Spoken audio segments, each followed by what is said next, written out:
Please please আপনারা সবাই আমাকে মাফ করবেন। আমি আপনাদের পাশে দাঁড়াতে পারি নাই। আমি পোস্ট করছি, উপর মহল থেকে আমার উপর চাপ আসছে, যার কারণে হচ্ছে আমার করা পোস্ট আমাকে ডিলিট করে ফেলতে হয়েছে। এগুলো বাদ দে, তহিদ আপনি তো এগুলো বাদ দে।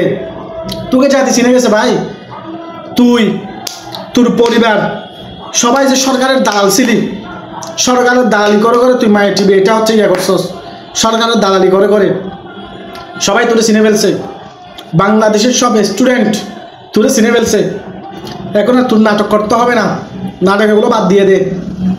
উপর মহল থেকে চাপ আসছে, হ্যাঁ দালাল দালাল কোথাকার। তো তুই যদি শিক্ষার্থীদের বাসুতে এমন এমন যদি তুই দাঁড়াতে তোর ইচ্ছা হতো, উপর মহল থেকে চাপ আসুক, এখান থেকে চাপ আসুক, ওখান থেকে চাপ আসুক, তুই শিক্ষার্থীদের পাশে দাঁড়াবি।